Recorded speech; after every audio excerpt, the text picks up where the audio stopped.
Bismillahirrahmanirrahim. Assalamualaikum warahmatullahi wabarakatuh.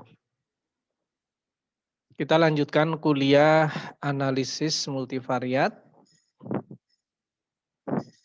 Tema pada hari ini adalah structural equation modeling atau model persamaan struktural atau yang sering disingkat SEM.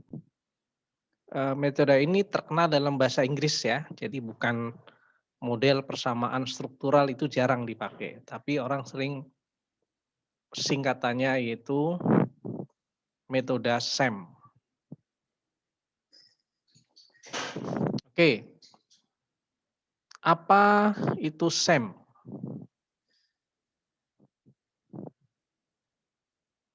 SEM adalah salah satu keluarga atau bagian dari model statistik yang menjelaskan hubungan multivariabel.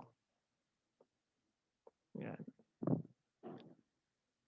Nah, apa yang dilakukan oleh SEM? Menguji, ini kata-kata structural dari sini, structure of interrelationship dalam beberapa persamaan secara serial ya. Jadi beberapa seri persamaan. Nanti akan kalau udah sampai model matematika kita akan tahu apa yang dimaksud series of equation.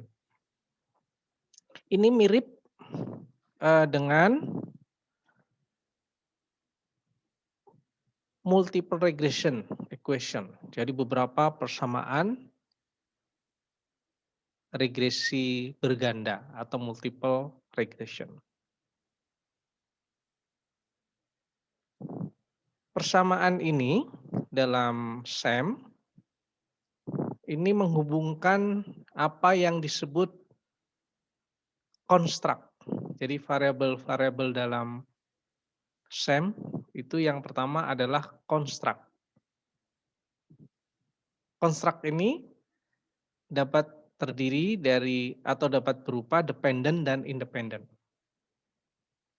Nama lain dari construct adalah unobservable atau latent faktor. Jadi nama lain dari construct, kalau Anda mendengar konstruknya apa, konstruknya apa, itu adalah unobservable atau variabel yang tidak diamati atau latent faktor. Ini mirip dengan faktor analisis. Jadi F-nya itu adalah latent faktor. Jadi kalau di kemarin ya, ketika kita belajar tentang analisis faktor itu kan ada F1, F2. Nah, F1, F2 inilah adalah construct atau latent faktor atau unobservable. Kalau kemarin itu F1 misalkan berkaitan kemampuan matematik ya dan fisika atau kemarin disebutnya sebagai nonverbal ya, yang lain berkembangkan dengan verbal misalkan. Ya. Nah, SEM sendiri itu merupakan kombinasi unik ya. Di sini two types teknik yaitu faktor analisis dan multiple regression. Ya, jadi bahkan ada yang mengatakan SEM itu adalah gabungan ya memang antara faktor analysis dan multiple regression.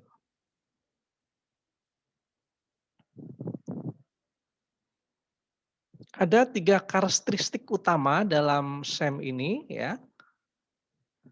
Yang pertama adalah kita nanti akan mengestimasi multiple dan interrelated dependence relationship. Yang kedua adalah kita mampu merepresentasikan unobserved concept atau tadi unobservable variable in this relationship ya dalam hubungan ini. dan menghitung kesalahan pengukuran. Jadi nanti setiap ciri model dari statistik, ya, bukan model matematik, ya kemarin di awal-awal dulu sudah saya sampaikan, model statistik itu selalu ada error.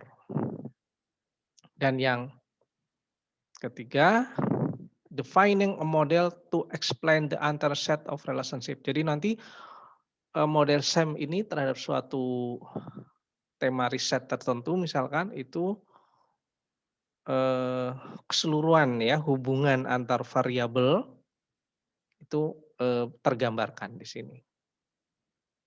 Sehingga memang SEM ini menjadi alat yang powerful ya, berguna sekali untuk menjelaskan di riset-riset terutama di tingkat menengah ya ke atas. Jadi bukan di level praktis ya, bukan di level eksperimen.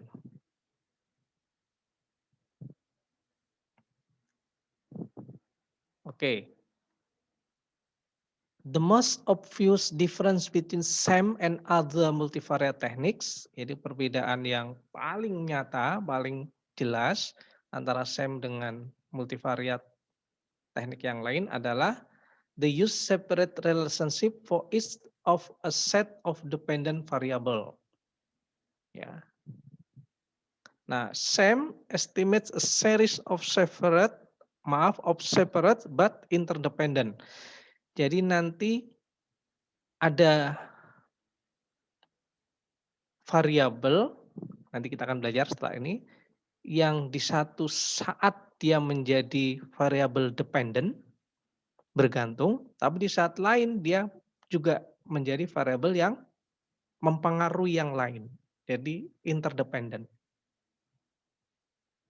Nah, the structural model express this dependence relationship among independent and dependent variable. Ini yang saya sebutkan tadi. Even when a dependent variable becomes an independent variable in the other relationship. Jadi kesulitan, kalau kita boleh sebut kesulitan ya, kesulitan SEM adalah bukan cara menghitungnya atau cara menjalankannya, tetapi bagaimana kita membangun model strukturalnya. Ya, ini pasti diperlukan pengetahuan yang baik tentang sistem yang kita pelajari. Jadi sekali lagi bukan di kesulitan menghitungnya. Menghitungnya gampang sekali. Nanti kita pakai software Amos atau Lisrel, kita gambar, ada jalur diagramnya, klik klik klik klik. Mereka menghitung analisa faktornya, menghitung regression analisisnya, selesai. Yang jadi masalah ya ini di bagian ini, bagaimana kita menentukan hubungan antar variabel ya. Yang itu sekali lagi tidak mudah. Oke.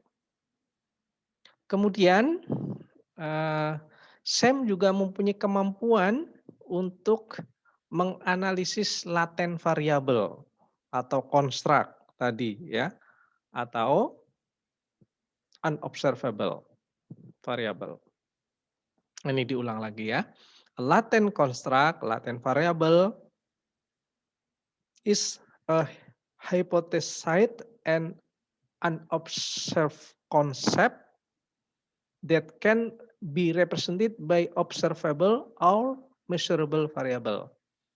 Nanti kita akan lihat ya. Jadi sama seperti analisa faktor. Ketika kita melihat F1 misalkan, itu dijelaskan oleh X1 sama X2. Nah, kira-kira begitu. Jadi kalau ada laten variabel F1 ya, itu dijelaskan oleh observable or measurable variable X1 dan X2. Misal begitu. Observable or measurable variable ini diukur secara langsung ya by examining consistency among multiple measure variable, sometimes referred as to manifest variable, jadi kadang-kadang disebut variable manifest, or indicator which are gathered through various data collection method. Bisa lewat survei, tes, observasi, dan sebagainya. Ini juga nama lain berikutnya ya, ada measure variable dan atau indikator atau manifest. Nanti di beberapa buku seringnya memakai latent variable, yaitu yang construct, dan manifest variable, yaitu yang observable. Latent unobservable, manifest observable. Ya, jadi mungkin nanti dibuat apa namanya glosarinya ya, supaya tidak lupa.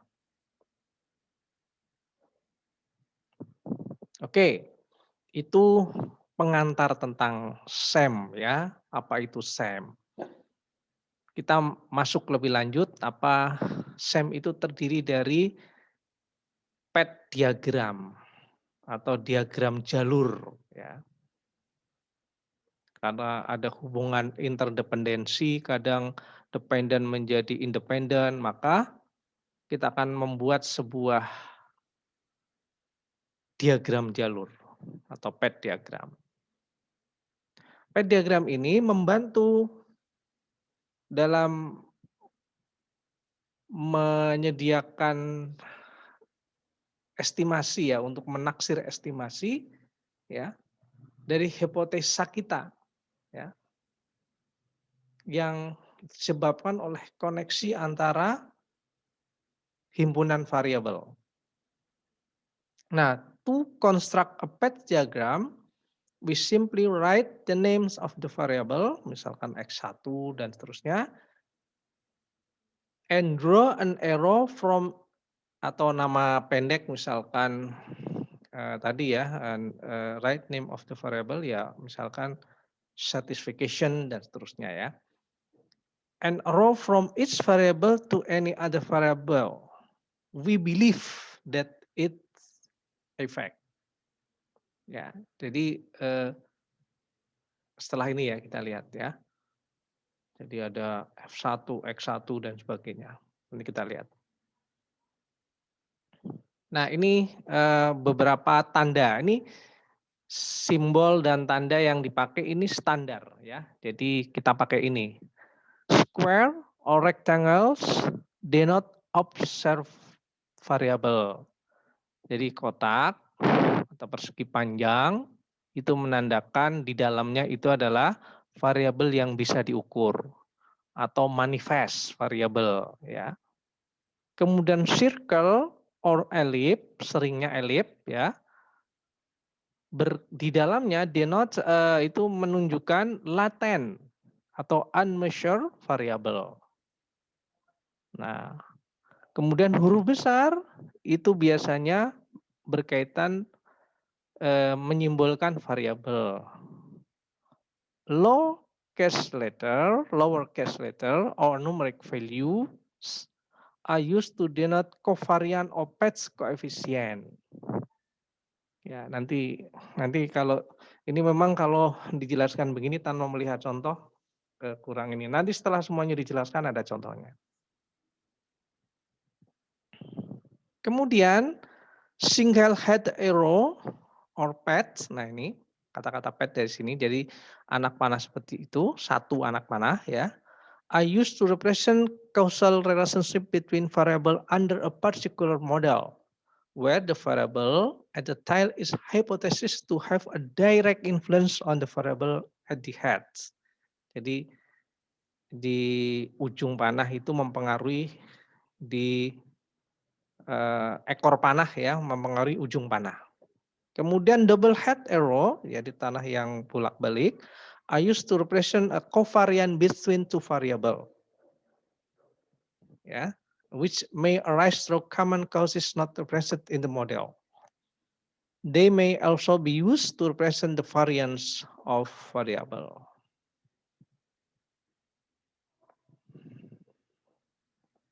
Oke ya, sekarang bagaimana kalau tadi ininya ya, kemudian sekarang bagaimana kita menulis variabel-variabel yang kita katakan tadi dalam SEM. Ada diagram jalurnya, ya, ada variabel-variabelnya, ada panak-panahnya. Anak panahnya ada dua ya, jadi menuju dan bolak-balik. Latent variable or construct variable yaitu cannot measure directly are presented as round, oval, or ellipse. Ini kita ulang ya, karena memang untuk menunjukkan ke bawahnya. Nah, di bawah latent variable itu ada yang namanya endogenous latent variable. Endogenous ini mengarah ke dependent variable, ya. Itu diberi lambang C, seperti itu lambangnya. Jadi endogenous latent variable diberi lambang seperti ini. Jadi sekali lagi, latent variable terdiri dari dua, endogenous dan exogenous. Exogenous latent variable itu independent variable. Kalau dalam persamaan regresi ini Y-nya, ini X-nya gitu ya. Tapi karena kita di SEM kita beri simbol C dan eta. Endogenous itu adalah dependent, exogenous adalah independent. Oke ya. Nah, the manifest variable or measurable variable ya is a variable that can be directly measured. Jadi bisa diukur langsung. They use an indicator, tadi indicator atau indicator ya. Kemudian direpresentasikan dalam box atau kotak ya tadi. The manifest variable is used from latent construct and is manifest by question to the respondent with a Likert scale. Jadi sekali lagi, kira-kira kalau tadi itu konstruknya itu latent konstruknya itu adalah F-nya dalam analisa faktor, manifest variable F-nya betul, latent construct, manifest itu adalah X-nya. X-nya itu adalah berupa pertanyaan-pertanyaan yang ditanyakan ke responden. Sama, the manifest variable juga terdiri dari exogenous latent construct. Ya, jadi the manifest variable to form an exogenous latent construct itu diberi simbol X. Ya. Endogenous diberi simbol Y. Kalau tadi ini the manifest variable-nya ya, simbolnya X dan untuk exogenous dan endogenous adalah Y. Kalau tadi kan latent construct-nya adalah C dan eta. Ya. Oke, nah ini kemudian kita masuk berikutnya. Tadi saya sebutkan, ini model statistik selalu ada error. Nah, SEM itu menginkludkan apa yang disebut dengan structural error. Kita sebut sebagai lambang zeta. Ya, lambangnya seperti itu. This structural error are correlated with endogenous latent variable. Nah, ini zeta ini berkaitan dengan endogenous variable atau dependent latent variable. Ya.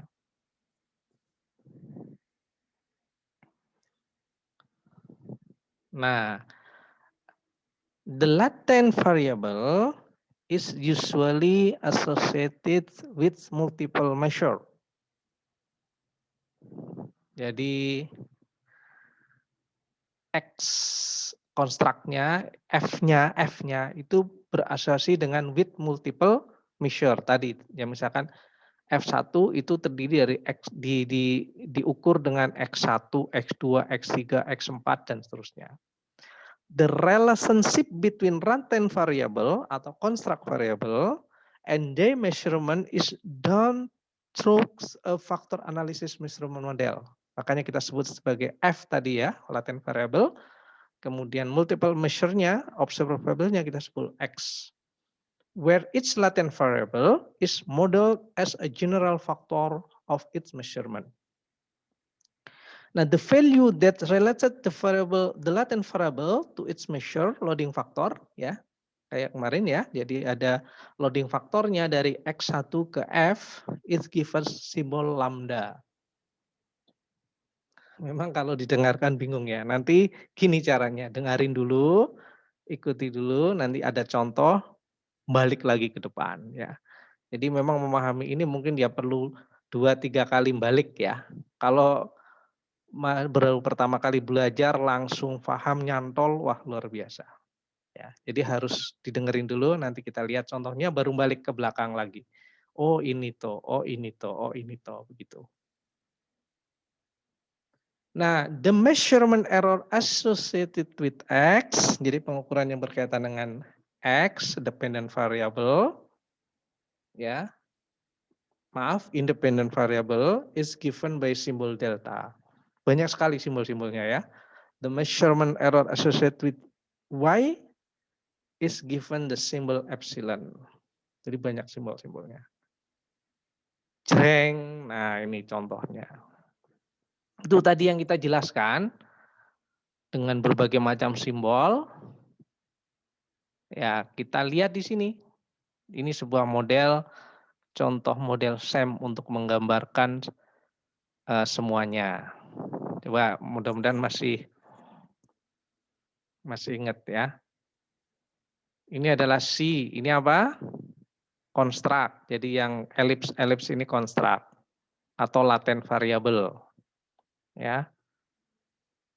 Sedangkan yang ini kotak semuanya baik X atau Y itu adalah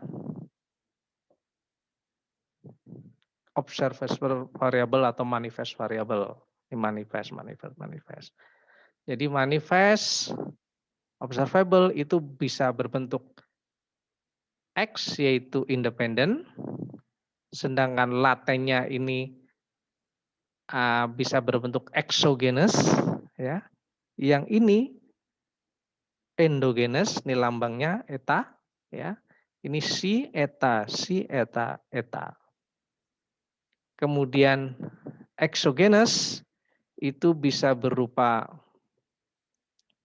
ini ada Y-nya, exogenous pasti Y ya, karena berkaitan dengan dependent.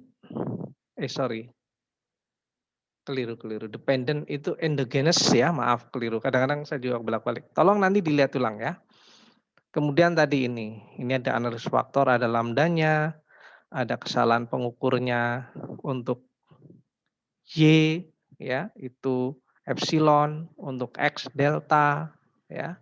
Ini hubungan korelasi, ya ini tadi belum muncul ya. Hubungan korelasi ada ini, hubungan antara ini ada beta, ini masih belum muncul. Ya. Oke. Nah, ini semua yang ini ya, contoh diagram ini itu kita tulis dalam persamaan matematika.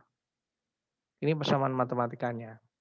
Pertama adalah persamaan model struktural. Jadi kalau yang ini yang dilihat adalah yang eta. Atau kalau dalam bahasa regresi ini Y-nya lah ya, dependent-nya.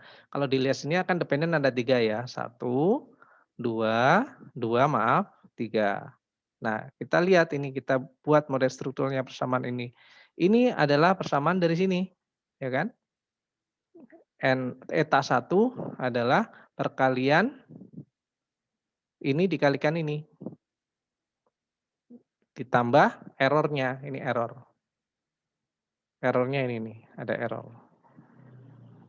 Ya, oke. N2 sama, ini kali ini ditambah error. Ya. Nah, N3 dia merupakan perkalian dari eta 3 perkalian dari ini kali ini beta dikali ini tambah error. Errornya adalah ini. Ya, nanti dicermati. Ini model struktural. Kemudian exogenous. Exogen itu adalah independen ya. Ya kita lihat aja di ini X1 di sini maaf. Ini X1. Ini X1 2 3 4 5 ya. X1 itu adalah kita lihat sini X1 lambda 1 kali ini ditambah delta. Delta ini adalah errornya. Ya, jadi sorry. Ya ini nih ya. Twing ke sini ya. Twing sama dengan ini tambah ini. Jadi X ini kali ini tambah ini. X2 ini kali ini tambah ini dan seterusnya. 1 sampai 5. exogenous. Kemudian endogenous, Y-nya. Dilihat di bagian Y tadi.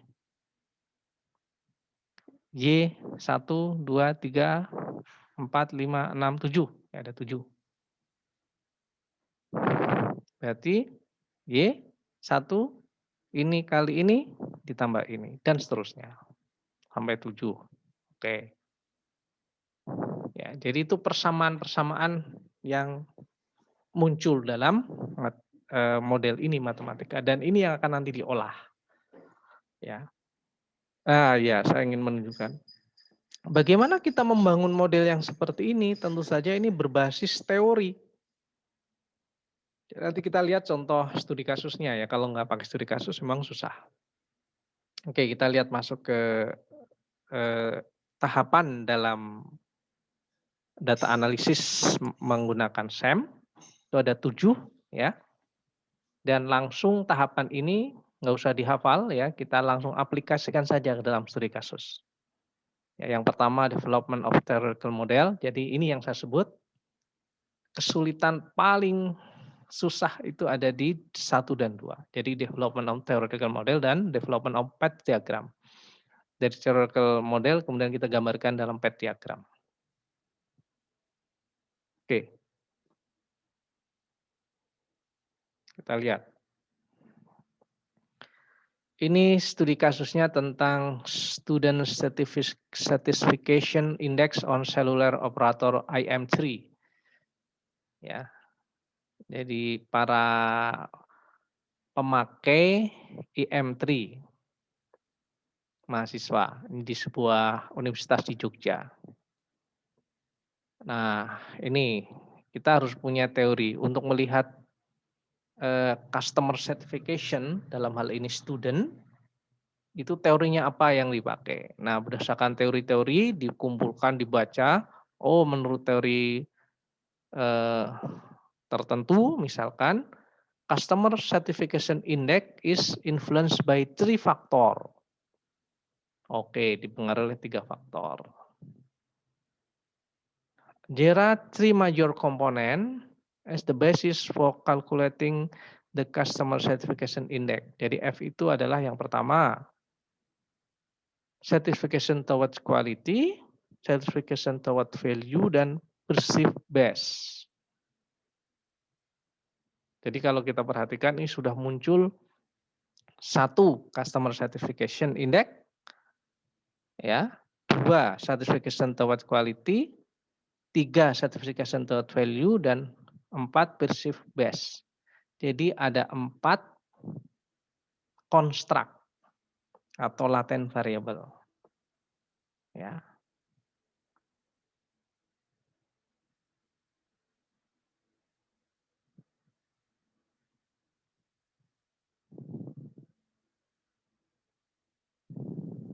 Ini keliru ya, bukan. Sebentar. Ini bukan 6 ya, tetapi kita lihat nanti coba. Ini harusnya 4 ya. Nanti dikoreksi ya. Karena kalau keluar dan seterusnya kurang bagus, jadi pokoknya ini diganti saja 4. Jadi 4 konstruknya adalah customer index, certification index, certification toward quality, certification toward value, dan perceived best. Nah, masing-masing konstruk ini ya itu dibentuk melalui atau ditanya melalui 3 indikator. Nah, bagaimana menentukan 3 indikator? Ya lagi-lagi kita baca teori yang sudah ada, riset-riset sebelumnya. Ya, nah ini keempat konstruk dan 3 indikator. Atau kalau di sini ini dalam bahasa Indonesia masih ya, karena filenya PDF belum saya sempat terjemahkan. Ya, jadi ini ada konstruknya tadi, certification toward quality, ada 3 variabel atau 3 indikator ya, 1, 2, 3. Nah, kita juga mulai menentukan di sini. Certification toward quality itu adalah independen. certification toward value adalah independent. Jadi dua konstruk pertama, certification dan certification toward value dan certification toward quality itu adalah independent. Kok bisa menentukan ini? Teori lagi-lagi. Ya. Kemudian peership based dan customer certification, ya, dua konstruk ini adalah dependent. Tentu di sini indikatornya ada 3, sekali lagi lambangnya atau simbolnya pakai J. Ya, oke ya, kebayang ya. Nah, keempat konstruk dengan masing-masing 3 variabel pertanyaan. Contoh yang variabel pertama, untuk sertifikat quality, IM3 telah memenuhi kebutuhan SIM card saya. Ya, itu pertanyaan yang nanti dijawab dengan skala Likert. Pertanyaannya adalah ini. 1, 2, 3, 4, 5, 6, 7, 8, 9, 10, 11, 12. Ya, ini pertanyaannya. Ini disebar ke mahasiswa, ke student tadi. Ya, SEM itu, nah ini kita ngomong, berapa sampel yang dibutuhkan? Semakin banyak semakin baik. Minimal, ya minimalnya ada yang mengatakan 10 kali jumlah variabel. Jadi minimal kalau di sini 120. Tapi kadang-kadang dengan data segitu tuh belum bagus, Sam. Maka ada yang mengatakan minimal 200. Ya, jadi 200 kuesioner kita sebar. Lebih banyak lebih bagus ya, minimal 200 kita sebar. Ya, ini. Jadi misalkan tadi pertanyaan pertama, IM3 telah memenuhi kebutuhan SIM card saya. Jawab, sangat tidak setuju, tidak setuju, biasa saja, setuju atau sangat setuju. Nah, skala Likert-nya misalkan 1 sampai 5 ya, 1 2 3 4 5. Oke, ini kuesioner dari theoretical model. Ini misalkan hasil dari riset, hasil kuesionernya. X1 sampai X6, Y1 sampai Y6. 5 misalkan sangat setuju, 1 sangat tidak setuju. Ya. Oke, ini diambil sekali lagi sampai 200-an lebih. Nah, tahap kedua. Development of path diagram. Nah, ini sudah mulai agak istilahnya agak membingungkan ya. Sekali lagi dasarnya teori, FGD dengan ahlinya. Tadi kan ada konstruknya 4, quality, base score, value, dan CS itu customer certification. Quality itu berkorelasi dengan value, quality dan value itu adalah independent, itu ada X1, X2, X3. Ya, perhatikan tanda panah, quality keluar tanda panah seperti di analisa faktor, itu ke X1, X2, X3. Value juga sama, ke X1, X4, X5, X6. Kemudian value mempengaruhi CS, quality mempengaruhi CS langsung. Tapi quality juga mempengaruhi base score dan base score mempengaruhi customer certification. Ini biasanya yang begini ini diagram PET diagram seperti ini ya sudah ada di teori ya penelitian-penelitian sebelumnya. Boleh nggak kita berhipotesa yang lain? Boleh. Jadi misal value itu juga mempengaruhi base score ya. Jadi kita cek dari sini value ini juga ada panah ke sini, seret begitu. Boleh nggak? Boleh, tapi ya jangan nabrak lewat gini, muter seret gitu, set ke sini. Dihitung. Ya. Nanti software itu otomatis akan mengidentifikasi ya cara menghitungnya pakai Amos atau Listrel. Kemudian yang berikutnya tadi menggambar diagram ya, yang berikutnya adalah convert path diagram into structural equation and measurement. Kalau ini kayak tadi aja, tinggal memindahkan. Ini model strukturalnya ya, tinggal di ini sajalah. Eta 1, eta 2 ya. Kemudian ini keterangannya. Kemudian kembali yang saya sebutkan, semua operasi semua operasional di multivariate analysis itu selalu menggunakan matriks. Maka ini dalam bentuk matriks ditulis seperti itu. Jadi persamaan yang ini, ya sekali lagi persamaan yang ini ditulis menjadi persamaan matriks seperti ini. Ini yang endogenous, ya Y-nya ini ditulis seperti ini. Kemudian ini yang exogenous ditulis seperti ini. Oke, ya langkah keempat. Select the type of input matrix and estimate the proposed model. This study aims to explore pattern of interrelation so that the matrix used is a matrix in the form of a correlation. Nah, ini alatnya adalah AMOS. Contoh di sini tuh AMOS. The AMOS program will convert the raw data into covariance or correlation from first as input for analysis. The standard AMOS estimation model is to use is maximum likelihood estimation. Ya, jadi sebenarnya di dalamnya itu setelah kita buat gambar jalur tadi, ya, kita definisikan, kita gambar jalur ini sebaiknya lihat tutorialnya ya. Nanti karena saya tidak mengajari bagaimana Anda cara menggunakan AMOS, ya, Anda boleh lihat tutorialnya di YouTube banyak sekali. Ya, nanti ada ujiannya pakai AMOS. Ya, SEM. Ada ini. Nanti di-run gitu ya. Nanti akan di dalamnya terjadi proses faktor analisis dan regresi analisis.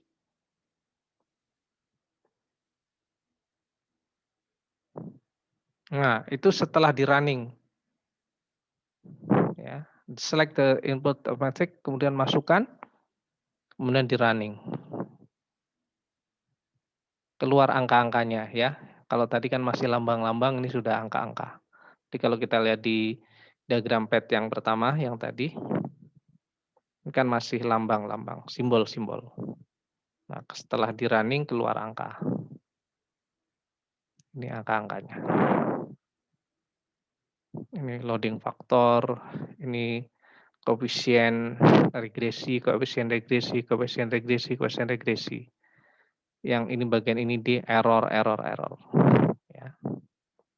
Nah, ini informasinya. D-square, DF, GFI nanti kita bahas. Ya. Nah, ini. Kita masuk ke assessment of the structural model identification. Based on the data analysis output, the results show that the customer certification model is over-identified. Jadi ini cukup ya, bisa diterima. Jadi disebutkan di sini kenapa kita claim over-identified atau bagus lah gitu, sangat bagus. Dengan sampel 101, ini hanya 101 sampelnya. The total number of covariant data is 78, tadi ada angkanya ya. While the number parameter to be estimate is 29. Bentar kita lihat. Di sini ada datanya. Oh, kalau di sini nggak muncul ya, maaf. Kemudian from the resulting degree of freedom yaitu 78 dikurangi 29. Jadi covariant data itu 78, number of parameter yang diestimasi 29 itu 49. So that the model is identified. Jadi karena lebih besar sama dengan 0. So that the model estimation can be identified. Jadi dapat diestimasi modelnya. Ya, kemudian assessment of good of fitness of criteria. Assessing the goodness of it is the main objective in SAM, which is to know to what extent the hypothesized model is fit or fits the data sample. Nah, ini dilihat dari chi-square-nya. The result of goodness of it are shown in chi-square. 67,225 with TF-nya 49. Ya. This means that hypothesized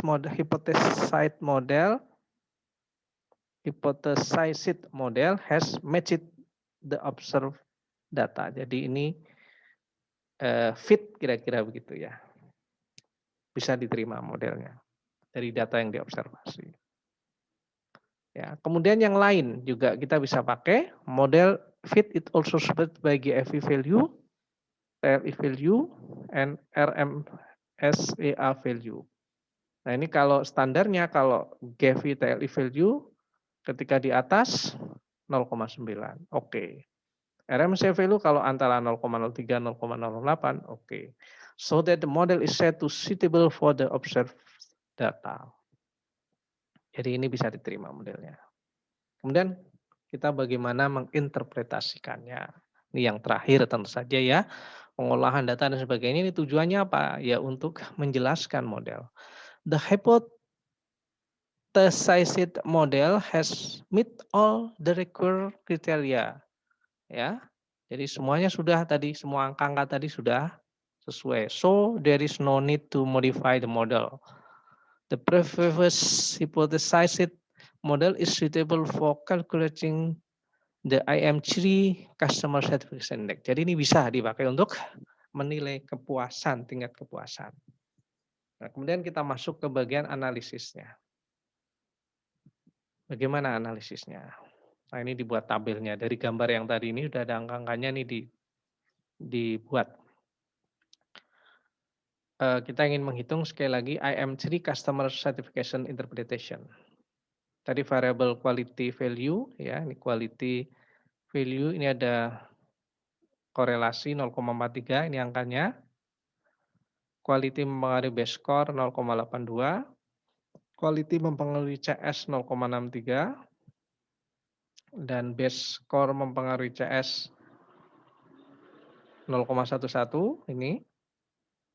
Value mempengaruhi CS 0,18 ini ya.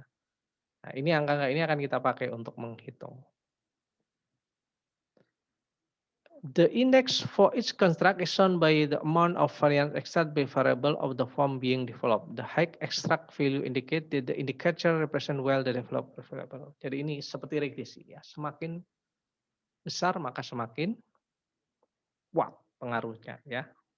Mewakili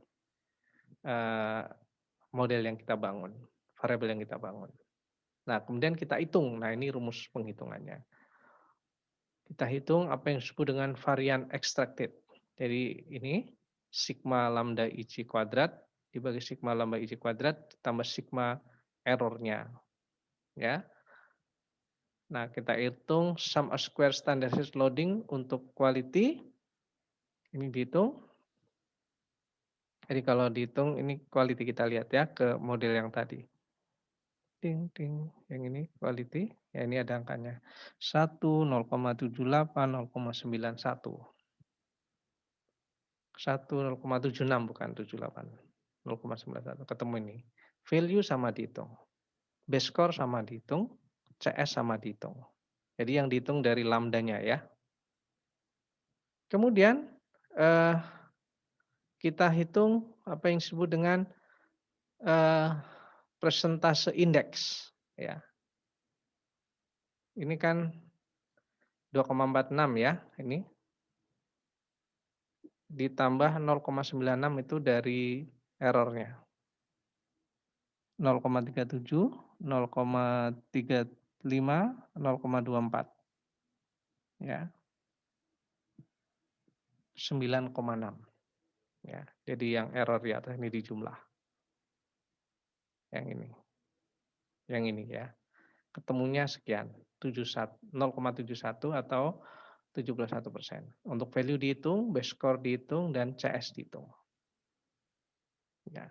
Nah, tafsirannya begini. Terutama yang bagian CS ya. Kita fokusnya ke customer certification, tapi sebenarnya juga kita boleh ngomong ke base score dan lain-lain. Quality.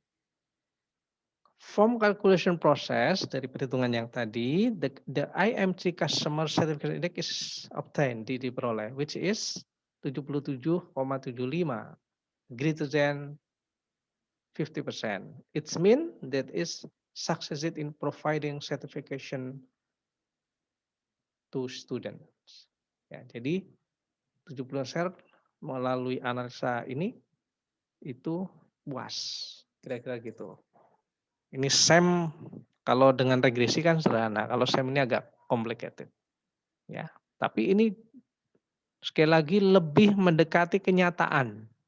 Boleh nggak kita menganalisis customer certification indeks seorang mahasiswa dengan model regresi boleh, dan ini biasanya yang dipakai. Jadi hanya regresi linier atau regresi non-linier gitu ya.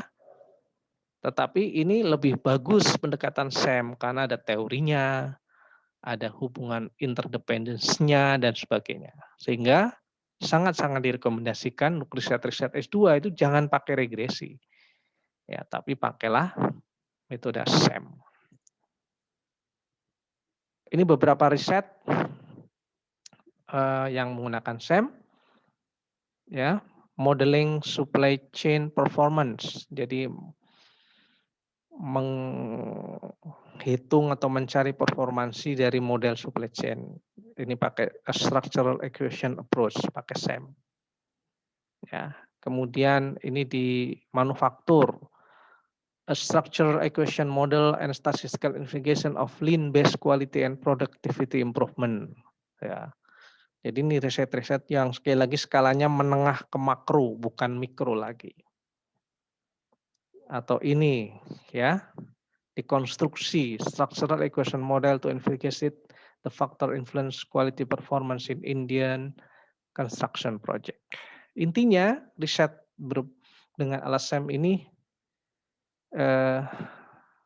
bagus ya, dan probabilitas diterima di jurnal itu cukup besar. Ya, saya kira itu ya kuliah kita pada pekan ini dengan topik SEM. Insya Allah kita lanjutkan pekan depan dengan topik cluster analysis. Cluster analysis ini salah satu topik yang banyak dibahas di era data science, ya, di era revolusi industri 4 atau industri 4.0. Ya, analisis big data ya dengan machine learning seperti tema kemarin ya, pattern recognition, ya ini cluster juga salah satu topik yang banyak dipelajari. Saya kira itu, mohon maaf kalau ada yang kurang tepat, silakan beri komentar di Google Classroom. Demikian, billahi taufiq wal hidayah. Assalamualaikum warahmatullahi wabarakatuh.